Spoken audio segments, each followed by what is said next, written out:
والصلاة والسلام على أشرف الأنبياء والمرسلين وعلى آله وصحبه أجمعين. اللهم صل وسلم على سيدنا محمد وعلى آل سيدنا محمد رضا الله تعالى. الفاتحة. أعوذ بالله من الشيطان الرجيم. بسم الله الرحمن الرحيم.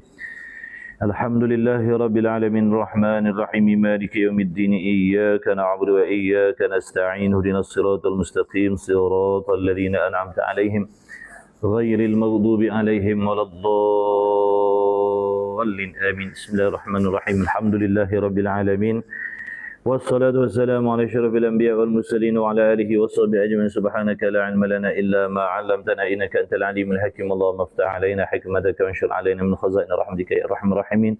وصلى الله على سيدنا محمد وعلى آله وصحبه وبارك وسلم. الحمد لله رب العالمين. Amma ba'du. Wassalamualaikum warahmatullahi wabarakatuh. Alhamdulillah, segala puji bagi Allah Subhanahu wa taala. Dengan taufiknya kita dipertemukan lagi pada pagi ini meneruskan kuliah duha kita di Bengkel Hijrah Makmur. Diharapkan hadirin hadirat sekalian sihat wal afiat di dalam rahmat dan redha Allah Subhanahu wa taala. Insya-Allah pagi ini kita misbah muka surat apa? 92. Muka surat 92. Perenggan, oh baru masuk Dan janganlah. Baik. Bismillahirrahmanirrahim. Qala Syekhul Musannif rahimahullah ta'ala wa nafa'ana wa iyyakum bi'ulumihi wa bi'ulumi masyayikhina fid daraini. Amin ya rabbal alamin. Jadi kata musannif, dan janganlah seseorang itu tertipu dengan bawakan dan pengaruh yang sesat. Jadi kita wajib berhati-hati. Wajib berhati-hati, wajib berwaspada, jangan sampai kita tertipu dengan ajaran-ajaran, fahaman-fahaman, pembawakan dan pengaruh yang sesat. Jadi sebelum kita nak tahu sesat tak sesat, kita kena ada ilmu dulu. Kalau kita tak ada ilmu, mana nak tahu sesat ke tak sesat? Macam kita nak pergi mana lah.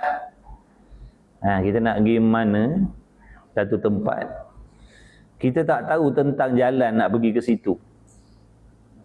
Macam mana kita nak pastikan jalan tu betul ke sesat? Nak pergi mahkota perit. Nak pergi mahkota perit. Kita tak tahu jalan nak pergi mahkota perit tu. Adakah kita dapat pastikan mana jalan yang betul, mana jalan yang sesat? Tak boleh.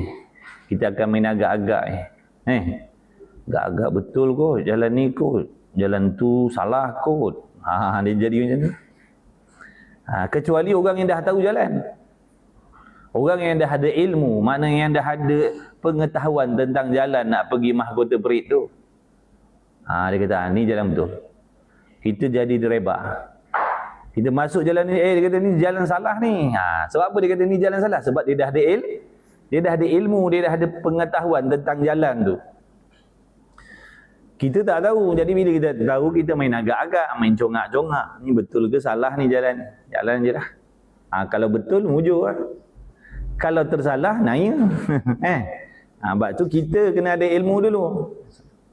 Kena ada ilmu. Baru kita boleh pastikan jalan tu betul ke, jalan tu sesat. Samalah macam ibadah ni. Samalah macam ibadah ni. Orang yang mengetahui jalan tu betul ke sesat, bila dia ada ilmu tentang ibadat. Macam ni betul cara ibadat. Kalau macam ni salah ni. Tapi kalau kita tak ada ilmu, kita pun main agak-agak. Betul kot ibadat macam ni. Betul kot main ibadat macam ni. Tu perumpamaan je. Nampak tak? Sebab tu kita kena belajar. Bila ada ilmu nanti, barulah kita boleh memastikan jalan ni betul ke sesat. Yang orang sampaikan kepada kita tu betul ke sesat, bila kita dah ada ilmu. Okey. Jadi sini ingatan daripada musannaf. Janganlah seseorang itu tertipu. Jangan tertipu dengan bawakan dan pengaruh yang sesat. Mana nak tahu sesat? Kita kena ada ilmu dulu. Yang terbit, makna yang timbul, pengaruh yang sesat, ajaran yang sesat, yang terbit, yang timbul daripada yang jahil dengan agama. Makna daripada orang yang jahil dengan agama. Jadi ajaran sesat, fahaman sesat yang menyimpang, yang menyeleweng ini dibawa, disebarkan oleh orang yang jahil, yang tak tahu, yang tak pandai tentang tentang agama. Dia kalau pandai, dia tak akan membawa benda sesat. Kalau orang tu pandai jalan tu, takkan dia nak bawa kita pergi jalan sesat pula. Tu menunjukkan dia tak pandai. Orang nak pergi Mahkota Perit ni, yang dipergi bawa pergi jalan Lubuk Cina, buat apa? Lubuk Cina sana tu nak pergi Pedas tu, Sabak Salai. Nampak tak? Jadi ajaran fahaman sesat ni dibawa oleh orang yang jahil, orang yang tak tahu. Kalau dia tahu, mesti dia bawa jalan betul. Kita kalau tahu jalan nak pergi Mahkota Perit, kita nak bawa jalan betul ke jalan sesat? Tentulah kita bawa jalan betul, betul tak? Kalau kita bawa jalan sesat, salah jalan tu menunjukkan kita tak tahu jalan. Tak tahu tu namanya jahil. Jadi fahaman sesat, ajaran sesat ni dibawa, disebarkan oleh orang yang jahil, orang yang tak tahu. Sebab tu dibawa jalan sesat. Sebab tu disampaikan fahaman yang sesat, sebab dia jahil dengan agama. Jadi hati-hati dalam mencari guru. Hati-hati dalam mencari guru, jangan cari guru yang jahil, Pak. Nanti kan sesat jalan kita ni. Dan jahil dengan akidah. Satu lagi, jahil makna tak pandai, tak tahu, tak reti juga pasal pegangan. Akidah mana pegangan yang betul dalam hati pun dia tak tahu. Dia kata Tuhan ada tangan, dia kata Tuhan ada kaki, dia kata Tuhan ada muka, dia kata Tuhan duduk berdempet rapat dengan arash. Itu orang yang jahil dengan akidah. Dia kalau pandai bijak tentang akidah, dia takkan sampaikan benda-benda sesat macam tu.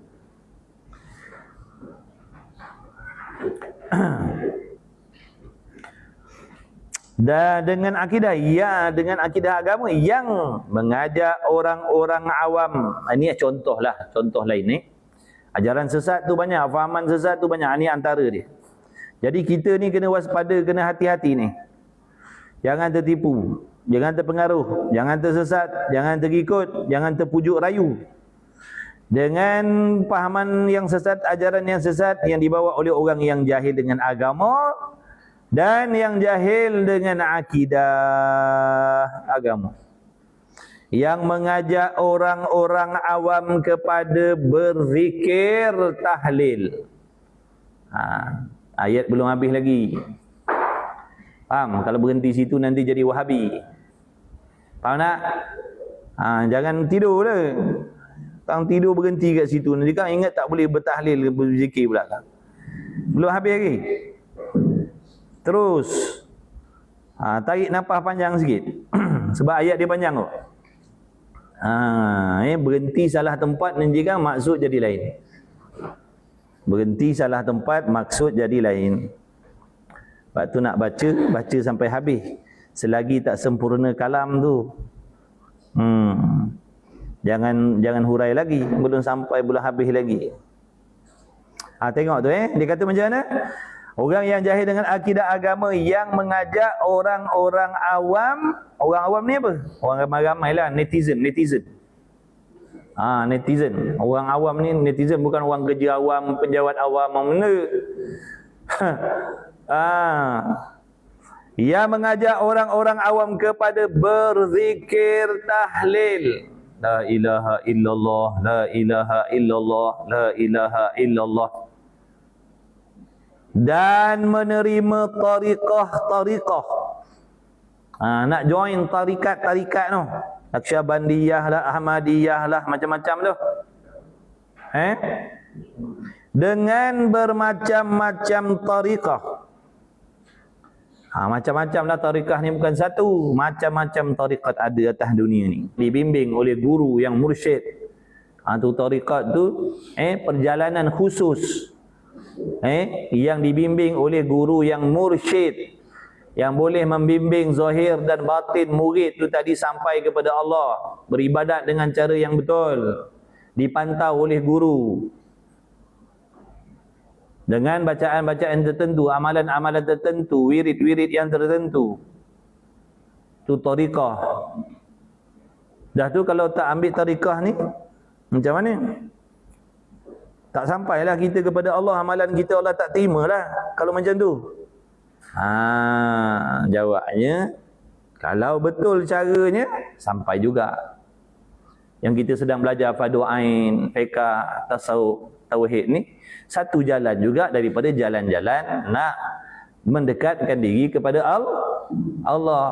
Tapi ibaratnya tak ada nahoda kan, nahoda, kapten kapal yang khusus tak ada. Kapten kapal yang khusus tu tak ada, yang senantiasa memastikan perjalanan kita tu betul ke salah, tindak tanduk tingkah laku zahir batin kita tu betul ke salah. Tak ada. Dia macam tariqah ni, dia ada guru yang pantau amalan dia, zahir batinnya, lebih-lebih lagi perjalanan hati dia.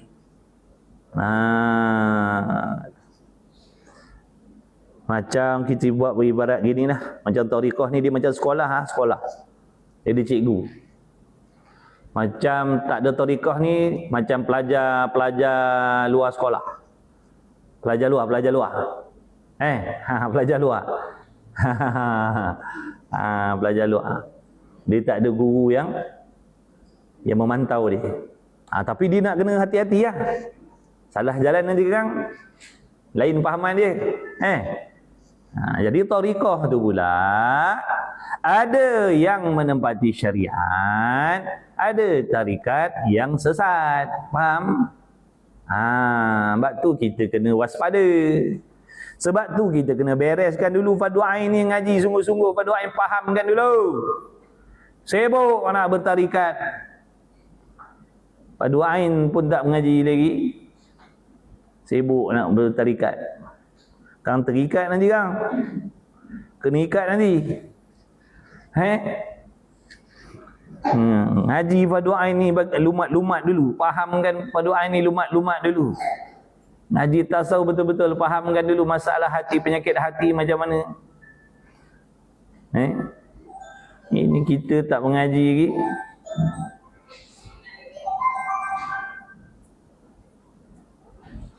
Semayang pun tak tahu lagi syarat rukun sah batal, mandi wajib pun tak tahu lagi, cuci pakaian pun tak tahu lagi cara yang betul. Nak bertarikat pula dah. Sabarlah. Tak sabar nak jadi wali apa? Tak sabar nak jadi wali ke? Tak sabar nak berjalan atas air. Itik pun berenang atas air. Apa nak pelik? Itik pun berenang, burung pun terbang. Dia lama dah. Dia lagi lama jalan atas air ni. Dia lama terbang dah. Tu jaga-jaga tu fitnah dalam ibadat ni. Hati-hati. Tak menyompek-nyompek. Tak menyompek-nyompek tu, sifat gopoh tu. Sebab tu sifat gopoh tu antara sifat yang dicela oleh Allah. Dia boleh merosakkan kita, faham? Dalam apa pun kalau gopoh ni bahaya. Dalam menuntut ilmu gopoh bahaya, dalam ibadat gopoh bahaya. Aduh, ain tak mengaji lagi. Gopoh nak pergi tarikat. Ustaz, saya nak masuk tarikat boleh tak? Basuh berak kau tak pandai lagi. Sabar. Allah tahu kita sedang berusaha memperbetulkan, memperbaiki ibadah. Allah tahu. Sabarlah. Nanti kena tipu dengan setan nanti. Ni tengok ni. Bila kita mengabaikan fardu ain, ilmu yang nombor satu kena pandai, kena faham, kena gerti, kita abaikan.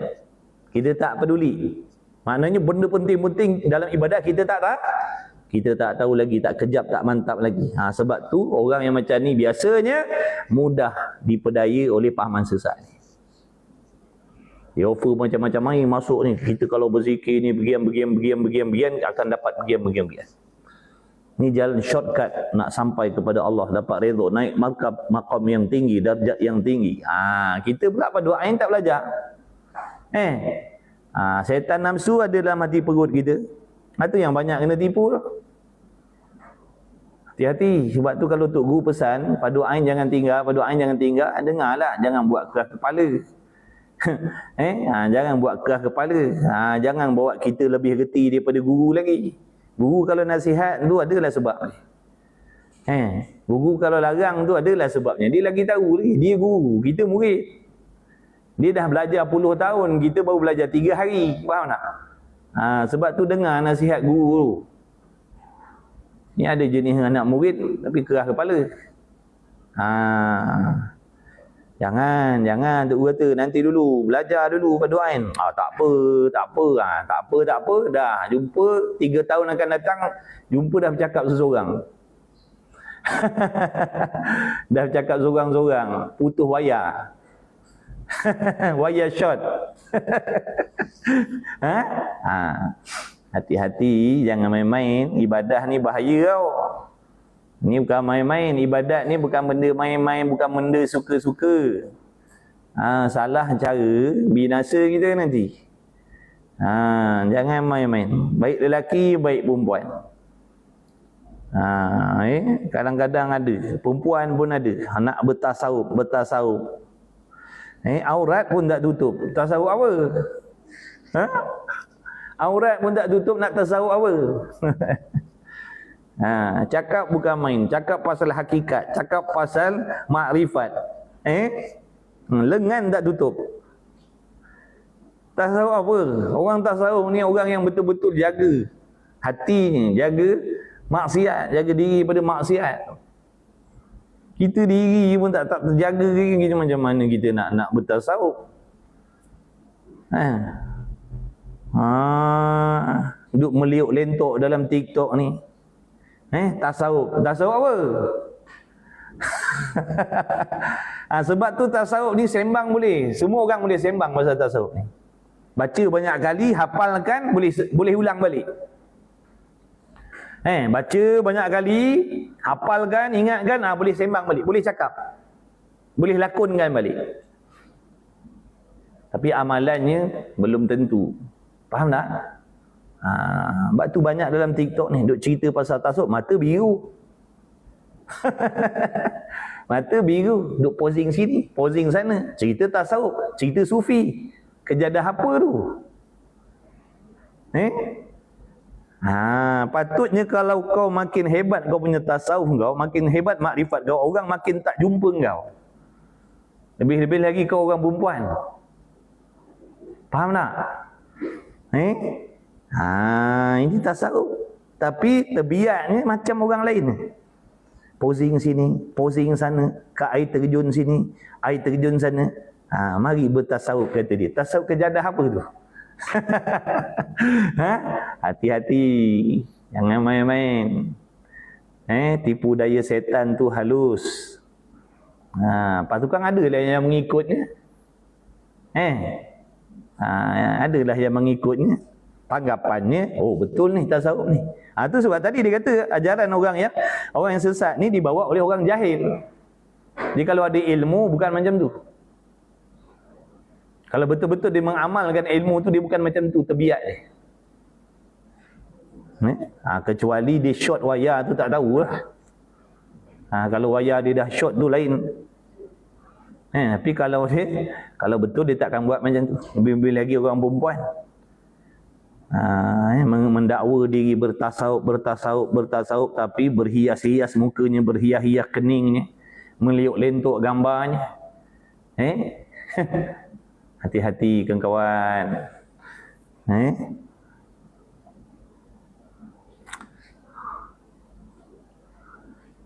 Tak kisahlah lipstik merah ke biru hijau ke, tak boleh le.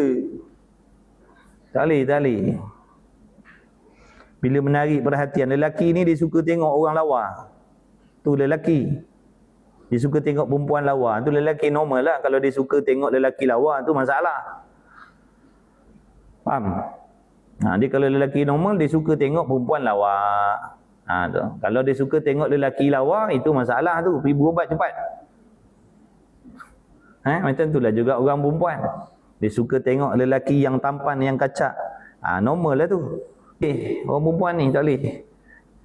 Sebab tu Nabi tak bagi orang perempuan ni keluar. Tapi kalau nak keluar juga, dia kena jaga sehabis-habis jaga diri dia. Dia keluar tu dalam keadaan dia takut. Bukan keluar dalam keadaan seronok. Bukan. Walaupun dia ada keharusan bekerja, makna dia bukan boleh pergi bekerja dengan hati yang riang gembira. Bukan. Dia kena pergi dalam keadaan ketakutan. Sebab apa? Terpaksa nak mencari rezeki. Sempadan-sempadan tu tetap dia kena jaga. Bukan dia nak kena hias-hias, bukan nak kena wangi-wangi, bukan nak kena make-up tak. Sebab tu akan menarik fitnah orang lelaki. Setiap kali orang lelaki tengok dia tu menarik, dosa dia. Jadi fikir-fikir, pandai-pandai. Sebab tu dari segi pakaian pun ada pakaian yang menarik perhatian. Warna-warna yang menarik perhatian lelaki. Baju lawa, bunga-bunga. Labuci sana, labuci sini. Orang lelaki suka tengok tak? Suka. Tanggung dia dosa tu. Faham tak? Sebab tu Islam menggalakkan kalau ni pakai hitam. Sebab hitam ni kurang menarik tengok. Ni dah lah hitam, mata bercelak pula. Dah hitam dah, atas ke bawah hitam dah, longgar dah, mata biru pula. Pun seronok kat tengok. Lawanya mata. Ini kalau dia buka ni kau pun dah lagi lawa ni. Tu. Tahu tak? Sebab tu kalau orang perempuan nak pakai kontak lens pakai warna putih.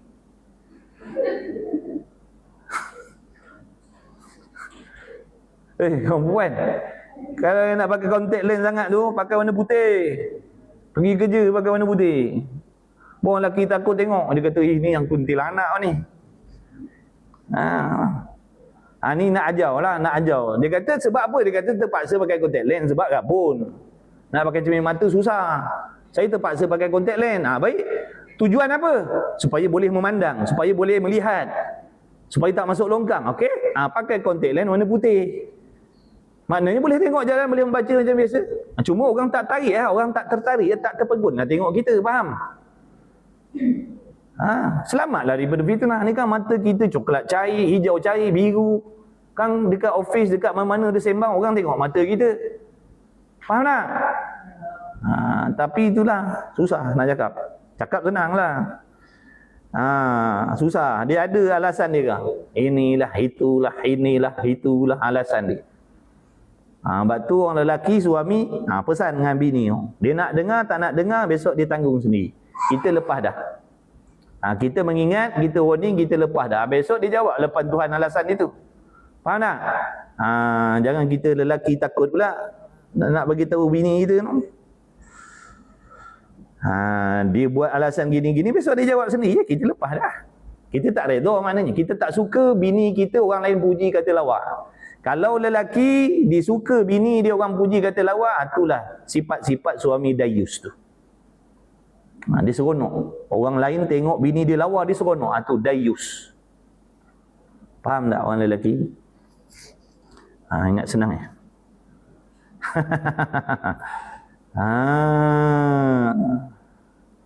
Okey, terus. Ni, hati-hati kepada berzikir, bertahlil, bertarikat dengan bermacam-macam tarikat. Dengan sangkaan mereka itu satu kewajipan yang lebih tinggi daripada segala kewajipan yang diperwajibkan oleh Allah Subhanahu Taala dan Rasul. Ini salah. Maknanya kalau ada tariqah yang mengajak kita, yang mendakwa amalan berwirid, amalan berzikir ini merupakan satu kewajipan. Yang lebih tinggi daripada kewajipan-kewajipan yang difardukan oleh Allah. Cam baik-baik. Itulah antara ciri-ciri kesesatan tariqah tersebut. Contoh dia kata apa? Dia kata, mari join berzikir ni. Berzikir ni lagi wajib daripada mengaji fardu ain lagi. Contoh dia kata begitulah. Berzikir ni lagi penting daripada belajar tu yang korang belajar kat surau masjid tu. Fiqh lah, apalah, tasawuf lah, tauhid lah. Ini berzikir ni lagi utama lagi. Tu sesat lah tu, faham? Sebab dia dah merendahkan. Asalnya apa? Berzikir, berwirid ni hukumnya sunat. Bukan wajib, sunat. Maknanya nak buat silakan, tak nak buat silakan. Buat dapat pahala, tak buat sia-sia masa sajalah, tak sampai peringkat berdosa amalan sunat. Tapi bila dia dah tukar yang sunat jadi wajib, bahkan merendahkan pula benda yang memang asalnya wajib, fardu ain tu, tu pahaman tu menunjukkan pahaman tu sesat lah tu. Jangan ikut. Nanti sesat kita nanti. Tu. Jadi kita dah dapat tahu dah, ini antara pencamannya. Kalau ada orang mendakwa tariqah itu wajib, fardu ain tu bawah daripada bertariqah, berzikir, berwirid lagi. Macam lah tu pahaman sesat. Jangan, jauhkan diri. Jauhkan diri. Kerana itulah ada yang menerima tariqah dan bertahlil dengan tidak sembahyang 5 waktu. Sebab tu berlaku. Kan? Sebab tu berlaku. Betul tak kawan-kawan ni? 300 lebih ni. Ada tak pernah dengar dia rajin berzikir, baca wirid, baca zikir ni, baca zikir tu, tapi sembahyang 5 waktunya dia tak buat? Pernah jumpa tak? Kitab penawar bagi hati. Silap. Kitab Misbah Muni. Misbah Muni, kitab tauhid. Sebab tu ada yang orang yang join tarikat, dia mendakwa dia ahli zikir, sembahyang 5 waktu dia tak buat. Sebab apa? Pada dia berzikir tu lebih wajib daripada sembah. Ini bukan setakat sesat tau, murtad. Faham? Bukan setakat sesat, jatuh murtad, jadi kufur, jadi kafir. Jangan. Sebab tu dia kata ada yang terima tarikat, yang bertahlil, tapi semayangnya dia tak buat. Sebab apa dia kata tak wajib? Bukan semua tariqah macam tu. Faham tak ni? Mana ada tariqah yang sesat. Sebab tu kita kena pastikan diri kita ni mantap dulu, baru kita boleh mana tariqah yang kita nak join contoh akan datang. Supaya kita tahu, ini pahamannya tariqah ni. Kalau macam ni betul lah perjalanan, yang wajib, yang sunat, yang haram. Yang ni pula dia kata semayang tak perlu, mengaji fardu ain tak perlu, yang perlu je, yang pentingnya berzikir pagi, petang, siang, malam. Salah ni. Baru kita boleh jauhkan diri kita. Dapat tak kawan-kawan? Tumpukan perhatian ni, kita usaha fahamkan apa yang disampaikan dalam kitab ni. Lepas tu usaha ingatkan. Lepas tu usaha sebarkan. Tu belajar. Nombor 1 nak beramal. Tapi sebelum beramal tu kenalah faham dulu. Kalau tak faham macam mana nak beramal? Fahamkan benda ni, ingatkan, begini cerita dia. Lepas tu usaha amalkan. Macam mana? Mana elakkan diri kita daripada terikut benda-benda yang macam ni. Lepas tu sebarkanlah pesan-pesan kat orang keliling, anak bini kita. Jangan duk join benda pelik-pelik ni. Jangan bermudah-mudah. Habis. Kerana itulah ada yang menerima tariqah dan bertahlil dengan tidak semayang 5 waktu. Apa tu apa lagi? Bertariqah, bertahlil, berzikir, tapi puasanya tidak. Apa lagi? Bertahlil, berzikir, tapi dah tak ada halal haram antara lelaki perempuan.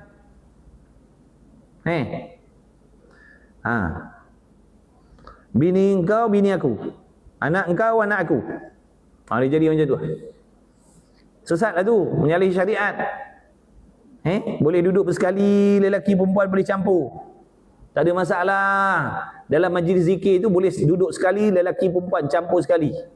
Tu sesat lah tu, menyalahi syariat. Dan bertahlil dengan tidak sembahyang 5 waktu, dan ada pula yang menerima tariqah. Dan bercampur gaul antara lelaki dan perempuan yang helat dengan tidak ada haram. Dan ada pula yang menerima tariqah dan bertahlil di dalam gelap sehingga nampak tuan gurunya memberi pertolongan. Berzikir dalam gelap tu tak ada masalah. Berzikir dalam keadaan suasana samar-samar tu tak ada masalah. Tak ada hukum haram situ. Yang jadi haramnya berzikir dalam gelap campur lelaki perempuan. Jangan tidur nanti salah faham, salah dengar.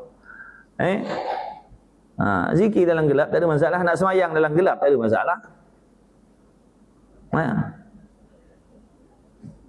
Yang salahnya berzikir dalam gelap bercampur lelaki perempuan.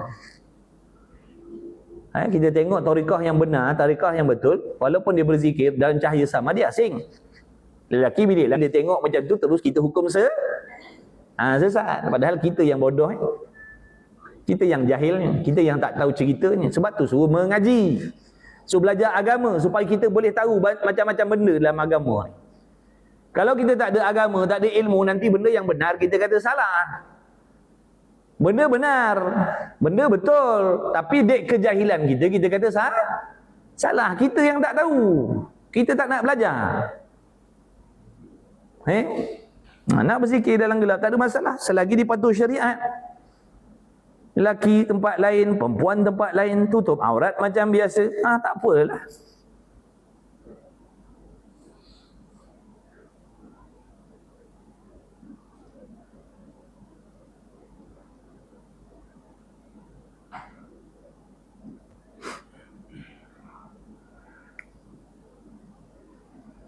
Tok Guru Hajilah dulu, dia tak bagi anak murid dia ambil tarekah. Selagi tak lumat ilmu ni, dia tak bagi.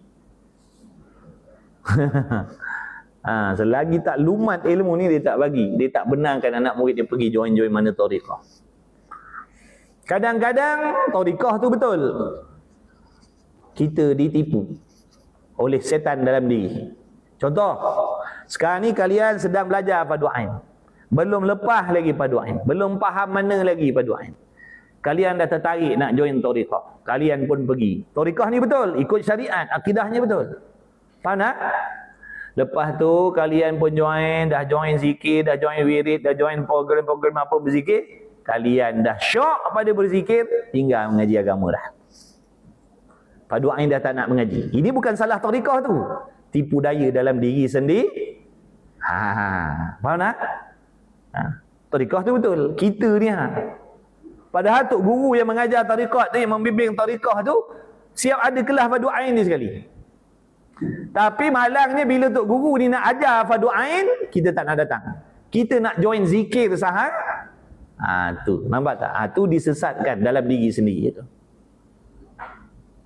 Itu bukan tarekah tu sesat tak? Kita yang dah terti. Hati-hati. Waktu Tok Guru tu dia nasihat tu bukan nasihat kosong, faham? Dia ada pengalaman, dia banyak pengalaman, dia dah lalui benda tu lama. Ilmu dia luas. Macam-macam fitnah dalam ibadah ni dia dah tahu. Kita ni bau celik mata. Bau celik mata. Sebab tu jangan melawan Tok Guru tu. Kalau nasihat tu dengar je lah. Tok Guru nasihat tu sebab sayang kita. Sebab kalau tersesat jalan dalam ibadah ni, tak ada faedah lah, celaka jawab ni. Faham tak? Kalau tersesat dalam jalan ibadah ni, celaka jawapan ni. Dia tak nak anak murid ni dapat celaka besok. Bukan boleh selamat balik.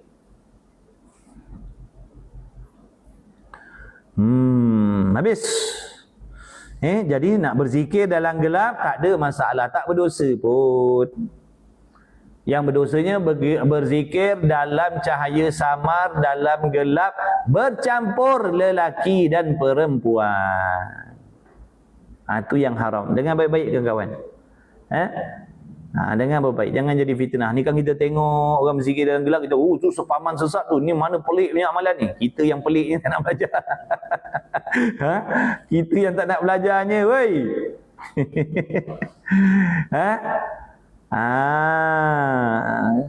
Ya orang mesti la ilaha illallah. Sesat tu. Wah, sesat. Apa yang sesatnya?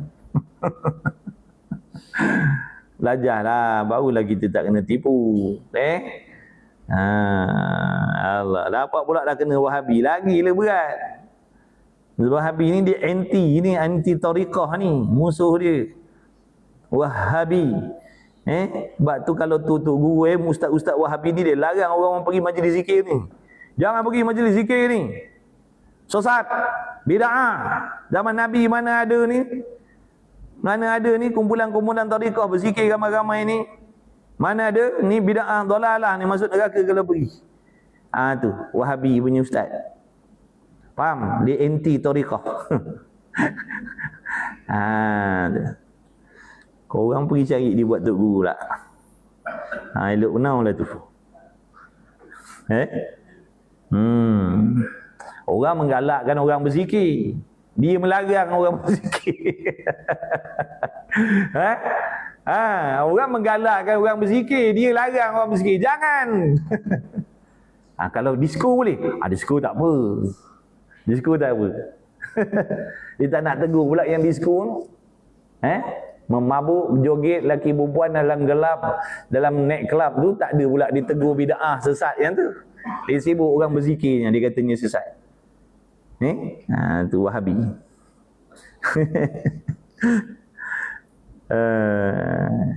Moga diberi hidayah oleh Allah.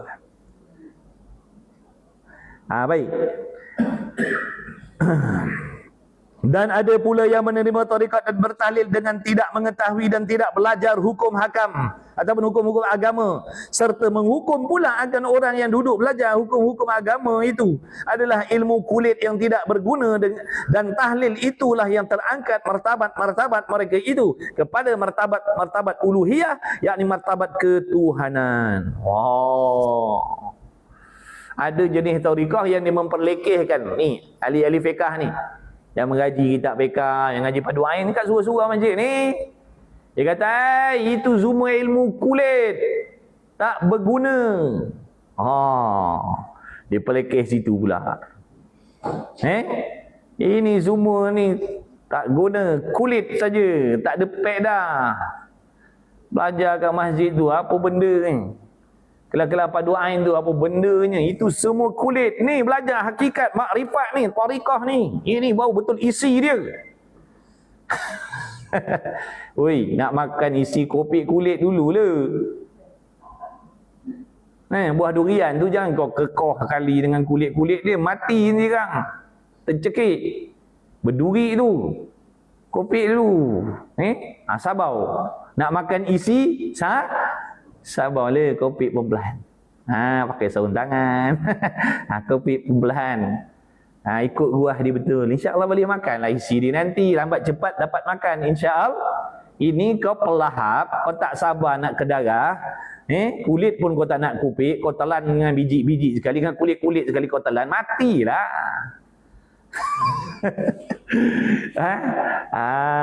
Sabar. Nak makan buah durian sabar. Kopi kulit dulu. Ini kau kata orang kopi kulit tu salah pula dah. Yang betulnya telan sekali.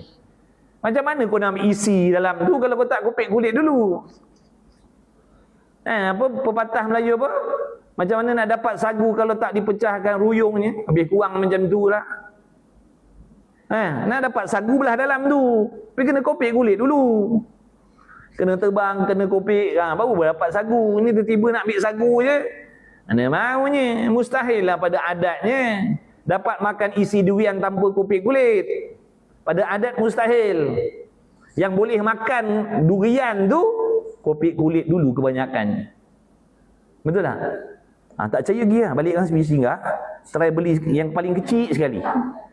Singgah balikkan singgah beli durian, tapi jangan yang besar. Beli yang kecil nak beramal. Bang, saya nak ni Musang King ni kata RM6 sekilo. Yang besar kan ambil yang 500 gram lah. Nak tengok isi tak ya? Saya nak makan isi di dalam terus tanpa abang kopi kulit. Dia baling muka kita lah. Aku dah penat ni, kau macam-macam hal ni. Kopi kulit dululah kau nak rasa ni isi dalam ni. Dia pun tahu. Jadi hati-hati kawan-kawan, banyak tipu daya ni. Dia mempersendakan, mempelekehkan orang belajar fiqh, orang belajar tauhid, orang belajar tasawuf ni. Dia kata dia pelekeh, ini semua benda kulit-kulitnya tak ada faedah ni. Kena ikut macam dia tu. Berzikir saja, tak payah mengaji. Boleh naik martabat. Martabat bukan martabat biasa, martabat ketuhanan. boleh sampai level ketuhanan, sampai satu peringkat besok. Oh, dahsyat. Ada impian nak jadi Tuhan juga rupanya. Dan apabila sampai martabat itu kepada martabat uluhiyah, maka tidak ada lagi wajib sembahyang dan puasa, dan tidak berlaka-laka daripada perkara-perkara yang dituntut wajib, dan tidak lagi haram segala perkara yang dituntut haram oleh Allah Subhanahu Wa Taala, kerana sudah jadi uluhiyah. Ini sebab dia. Sebab apa? Pahaman yang sesat ni sampai satu peringkat dia tinggalkan sembahyang, tinggal puasa, tak ada halal haram dah. Sebab dakwaan mereka bila dah berzikir banyak-banyak sampai satu tahap, satu peringkat ni, martabat ni dah naik daripada martabat hamba biasa, dah naik martabat ketuhanan. Jadi bila dah naik martabat Tuhan, tak ada dalam wajib semayang. Siapa Tuhan? Faham tak? Ada yang kawan-kawan kita, ada yang adik-beradik ni terkena, terikut fahaman. Tapi nak buat macam mana? Pergi lapor jabatan lah. Lapor Jabatan Agama Islam. Dia ambil tindakan. Kita jangan diamkan diri. Kalau kita diam, mana kita bersubahah tu. Faham tak? Puak-puak ni dia akan cari pahaman dia secara diam-diam. Dia tak ada buat kuliah macam ni. Mana dia mahu dia buat kuliah macam ni. Lagi nyata lah nanti gerang. Dia buat diam-diam, dia tarik perlahan-lahan, sikit dia tarik. Kita kalau diam kan, pahaman ni besok merebak. Nak tak anak bini kita ataupun keturunan kita kena pahaman macam ni? Ada menantu, dapat menantu yang macam ni. Hati-hati. Dalam tangan kita elok anak kita tu. Jaga sembahyang, jaga ini. Sampai ke dia habis. Sesat rupanya menantu tu. Duit banyak. Agama sesat. Bala tu. Jaga-jaga. Waspada. Sebab tu kalau ada pergi report. Bagi tahu jabatan agama. Bagi tahu imam ke apa benda semua. Terus biar dia orang siasat. Itu tanggungjawab dia orang. Raja dah bagi amanah dah. Imam tu ingat saja nikahkan orang je. Tanggungjawab dia. Dia kena memastikan dalam Qaryah dia tu makna maksiat ni dia kena pastikan. Ingat boleh jadi imam semayang je, nikahkan orang je, beri tahlil je. Dia kena pastikan ahli dalam Qaryah tu dosa pahalanya, maksiat ni. Dia bertanggungjawab. Dia kena tegur, dia kena nasihat, dia kena ingatkan, dia kena ambil tindakan. Imam tak jalan, naik atas lagi tu Jabatan Agama Islam ada.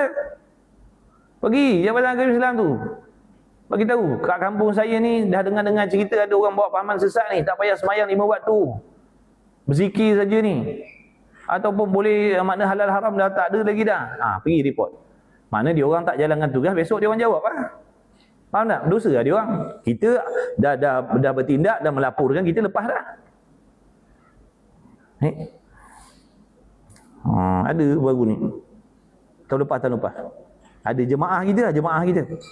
Duk bagi tahu dia punya ipar, dia punya sepupu ke apa. Dah terkena pahaman ni. Saya kata nak buat macam mana? Orang macam ni kita nasihat dia tak dengar dah.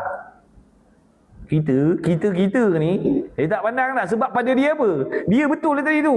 Dia ingat ini semua kulit ni tak ada pedah ni. Maksud kena pergi Jabatan Agama, pergi beritahu. Apa nak takut kan? Apa nak sayang kan? Boleh menyebabkan murtad. Murtad ni kalau kita bernikah, jatuh talak, faham tak? Kalau suami kita tu murtad, jatuh talak, faham? Bukan benda saja-saja. Benda berkait-kait tu. Dia auto tertalak satu bila murtad. Dia kata semayang ni tak wajib sebenarnya. Yang wajibnya berzikir. Jatuh murtad dah dengan perkataan macam tu. Kemudian kata musannif, hati-hati Jadi kita ni mantap kan, fardu ain ni pastikan betul. Maka semuanya puak yang tersebut itu, mana puak-puak ni golongan yang disebut di berdawal tadi tu, berdawal perenggan tadi tu, maka semua puak-puak yang tersebut itu puak-puak yang mubtadi' adall, makna yang buat bid'ah yang sesat, yang buat bid'ah yang sesat. Ada ke bid'ah yang tak sesat ni? Banyaklah bid'ah yang tak sesat ni. Selagi benda tu tak menyalahi Quran dan hadis, walaupun tak ada zaman Nabi, benda tu benar. Faham? Benda tu zaman Nabi tak berlaku. Zaman Nabi tak ada buat benda tu pun. Nabi tak suruh pun terang-terang. Nabi tak larang pun terang-terang benda tu. Tiba-tiba timbul akhir zaman ni benda tu. Dibuat benda tu. Tiba-tiba benda tu pula tidak menyalahi Al-Quran, hadis, ijma' ulama'. Maka benda tu baiklah. Bid'ah yang baik. Bid'ah hasanah. Bukan semua bid'ah tu sesat. Faham tak? Bukan semua bid'ah tu sesat dah. Tengok dulu. Kalau benda yang diada-adakan tu tidak menyalahi, tak melanggar Quran dan hadis, benda tu benar. Benda tu betul, benda tu tak salah, benda tu tak sesat. Kalau macam ni sesat ni. Zaman Nabi tak ada. Satu. Yang kedua, jadi sesat di sini bukan sebab tak ada zaman Nabi tarekah tu. Sesatnya sebab apa? Yang haram dikatakan yang haram dikatakan halal, yang halal dikatakan haram. Sesat kan situ. Faham? Habis kadang-kadang bid'ah ni ada bid'ah yang wajib, bukan bid'ah hasanah saja. Kadang-kadang bid'ah yang wajib. Wajib bid'ah tu. Jangan kata hasanah saja. Ni wajib. Contoh tu, belajar apa? Belajar ilmu-ilmu untuk memperbetulkan bacaan Quran dengan kaedah-kaedah tu. Dengan belajar ikut kaedah tu, kita boleh baca Quran dengan betul. Bacaan dalam solat jadi betul. Maka mempelajari kaedah tersebut yang tak ada di zaman Nabi, belajar dengan kaedah tersebut jadi wajib. Faham? Wajib belajar tu, kaedah tu. Walaupun zaman Nabi tak ada, Nabi tak ajar kaedah macam tu baca Quran. Tapi dia ajar kaedah tu pula tak menyalahi Quran dan hadis. Lagi pula tujuannya dengan belajar kaedah tu, bacaan boleh jadi betul. Fatihah boleh jadi betul. Bacaan Quran boleh jadi tepat. Maka hukumnya belajar dengan kaedah tu wajib.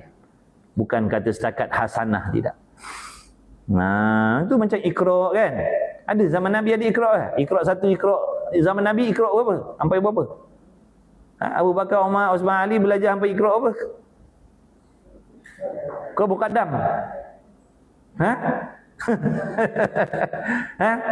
Abu Bakar muqaddam ke Iqra'? Hei. Yang kata bid'ah zaman Nabi tak ada, tak boleh belajar zaman Nabi tak ada, tak boleh belajar zaman Nabi tak ada, sesat. Ni. Anak tanya Iqra' muqaddam tu ada tak zaman Nabi? Sahabat ada tak? Tak ada. Tak ada.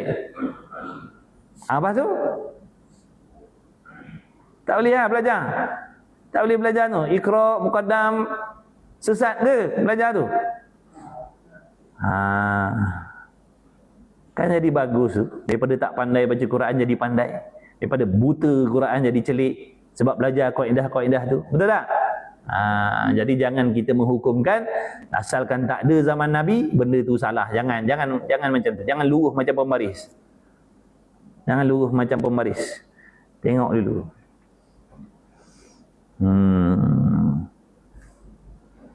Habis. Belajarlah Iqra' tu, bagus. Iqra' 1, Iqra' 2, belajar kenal huruf, belajar menyebut huruf-huruf yang bersambung. Nanti lama-lama boleh baca Quran. Kan bagus tu. Kan elok tu. Sebabnya kalau tak belajar dengan cara macam tu, memang takkan boleh baca Quran sampai bila. Takkan boleh baca Quran sampai bila. Nampak tak? Padahal kita ni hari-hari wajib baca Quran. Hari-hari wajib baca Quran. Mana tu dalam semayang? Kan dalam semayang ni baca Quran. Kan? Sebab tu belajar doa yang belajar tajwid tu wajib. Wajib belajar tu, tak kisahlah kaedah ikut Iqra' ke muqaddam ke. Dulu zaman kita dulu muqaddam, mana di Iqra' lagi. Muqaddam dulu. Alif ba ta sa ba ta sa a i u ba bi bu ta ti tu abu tausi.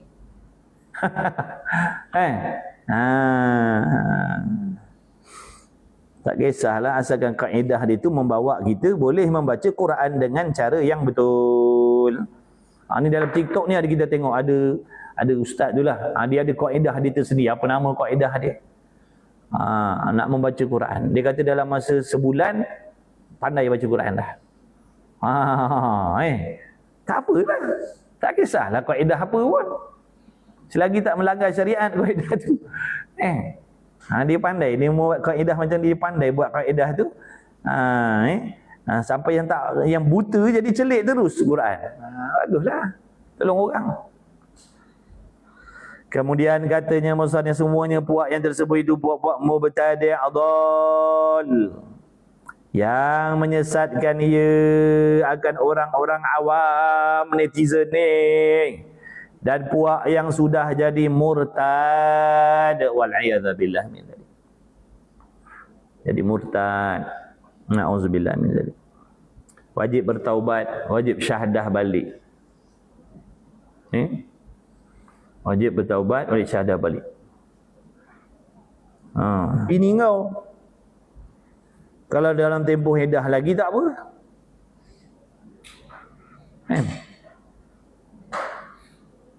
Murtad, kalau suami dia murtad, jatuh talak. Satu,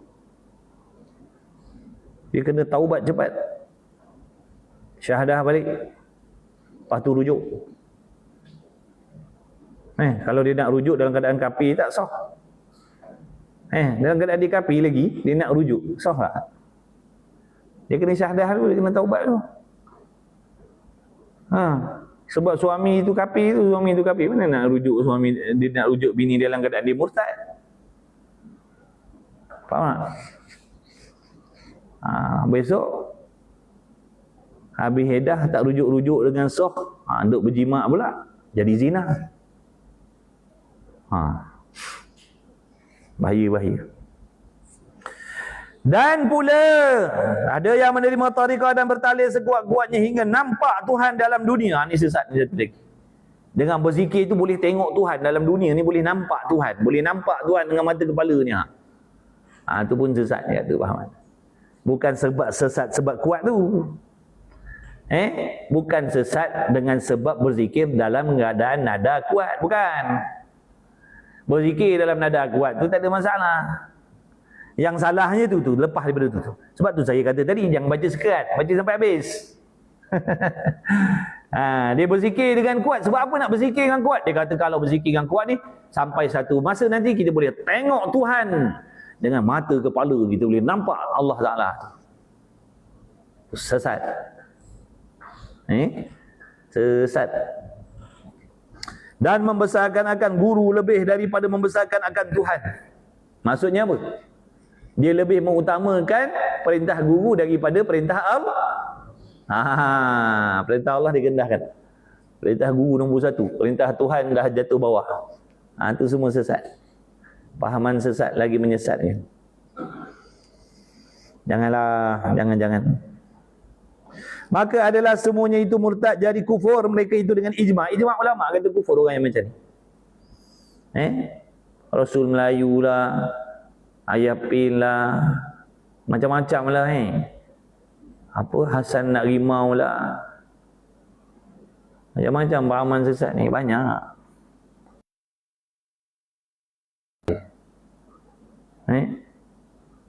Agama suku, politik suku, politik tak ada kena-mengena dengan hukum hakam, tu semua pahaman sesat. Tu liberal. Faham? Tak ada benda yang boleh diasingkan daripada agama. Faham? Berak kencing kita pun ada hukum. Ini pula masalah pentadbiran. Faham tak? Fikir mudah-mudah sudah. Berak kencing pun ada hukum. Tak boleh terlepas daripada 5 hukum. Terberak, terkencing. Sama ada wajib, sunat, makruh, haram, harus. Duduk dalam 5 hukum. Ini kan pula masalah pentadbiran. Melibatkan manusia, melibatkan harta orang, melibatkan nyawa orang, melibatkan maruah orang. Takkan tak ada hukum ni. Faham? Jadi jangan kita tertipu. Kita kalau jahil memang kena tipu dia. Iya, saya bukan nak berpolitik tak. Saya cakap hukum ni kita sedang belajar akidah ni. Mana jangan sebab politik jadi murtad. Faham? Jangan sebab berpolitik akidah kita melayang. Jangan. Nak politik lah, tapi dalam landasan agama. Faham? Jangan sampai dengan sebab politik jadi kafir. Jangan dengan sebab berpolitik akidah jadi sesat. Jangan, kita tak nak sampai martabat situ. Nak berpolitik-politik tapi tetap dalam hukum hakam Allah. Allah tak boleh tipu orang. Tak boleh rampah harta orang. Tak boleh menindas orang. Faham tak? Dah itu hukum. Kita mukallaf kan? Awal kitab ni hari tu dia dah bagi tahu apa sahaja perbuatan urusan manusia atau dunia ni, selagi dia berakal waras, dia tidak boleh terasing, tersuku, terkecuali daripada hukum hakam Allah. Allah tak peduli. Duduk, bangun, bercakap, berjalan, makan, minum, apa saja tak boleh terlepas daripada hukum Allah. Mesti ada hukum atas diri kita. Main bola ada hukum, main TikTok ada hukum, nak komen ada hukum. Semua ada hukum. Tak ada kita kata dalam masalah ni sekarang ni saya tak ada kena mengena dengan 5 hukum syarak tu. Saya tak membuat sekarang ni wajib pun bukan, sunat pun bukan, makruh pun bukan, harus pun bukan, haram pun bukan. Tak ada kena mengena. Sekarang ni saya bebas daripada hukum. Tak. Mesti salah satu. Contoh sekarang ni kita sedang duduk buat apa ni? Belajar ilmu yang tentang akidah yang kita tak tahu. Maka sekarang ni kita duduk dalam keadaan wajib ni. Wajib ni. Lepas kita singgah kedai makan roti canai. Duduk dalam keadaan harus nak makan. Sambil-sambil makan mengumpat pula haram. Faham tak? Lepas tu tidur balik orang mengantuk, tidur. Tidur sebab apa? Nak tidur qailulah, malam kanak bangun. Tidur tu pula dapat sunat.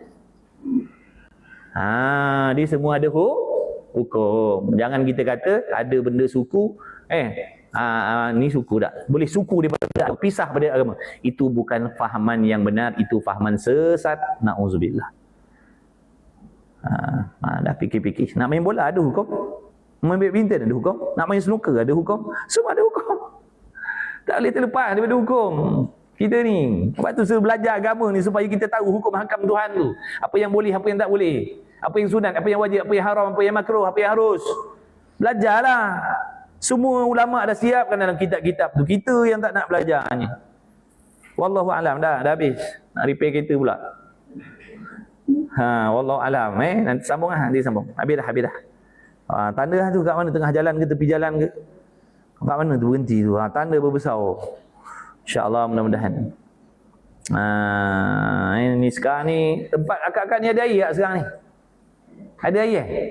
Ada tempat-tempat ada gangguan air, ayak, gangguan ayak. Doa kalau dipermudahkan ni. Susah agak tak ada ayak ni. Allahumma salli ala Muhammad. Mudah-mudahan dengan rahmat Allah, dengan berkat majlis ilmu, kita semua ni masuklah mak ayah kita, seorang datuk nenek moyang kita, suami kita, isteri kita, anak-anak kita, kawan kita. Mudah-mudahan di dalam keampunan Allah, dalam rahmat Allah, dalam redha Allah. Mudah-mudahan diberi ilmu yang bermanfaat, taufik mengamalkan, diberi kefahaman yang baik sempurna, ingatan yang kekal, hati yang bersih, sabar yang berpanjangan sampai mati. Mudah-mudahan Allah sentiasa pilih kita lagi belajar, duduk dalam majlis ilmu. Mudah-mudahan Allah matikan kita sebagai penuntut ilmu akhirat walau siapa pun kita. Mudah-mudahan yang sedang diuji oleh Allah dengan sakit, masalah kesihatan, diberi kesihatan, kesembuhan oleh Allah Subhanahu Wa Taala. Diberikan hati yang sabar, redha, sangka baik kepada Allah Subhanahu Wa Taala. Mudah-mudahan Allah lahirkan di kalangan kita anak-anak yang soleh-solehah, berjaya dunia dan akhirat. Mudah-mudahan Allah rezekikan kita mendapat syafaat Nabi Muhammad sallallahu alaihi wasallam di hari kiamat kelak. Mudah-mudahan Allah masukkan kita dalam syurga tanpa hisab. Mudah-mudahan Allah bukakan jalan-jalan syurga untuk kita semua. Amin ya Rabb. Amin ya Rabbal Alamin. Bismillahirrahmanirrahim. Alhamdulillahirabbil alamin. Wassalatu wassalamu ala Rasulillah. Allahumma rabbana fa'na bima 'allamtana. Rabbana 'allimna alladhi ma yanfa'una. Rabbana faqih ahlana wa qarabati lana fi dinina ma ahli kutri unsa wa dzakar. Wa sallallahu ala sayyidina Muhammad. Alhamdulillahirabbil alamin. Taqabbalallahu minni wa minkum. Jumpa lagi malam ni insya-Allah kuliah lepas maghrib pukul 8 lebih kurang. Lepas tu kuliah lepas isyak 9.40 lebih kurang. Terima kasih semua. Terima kasih semua.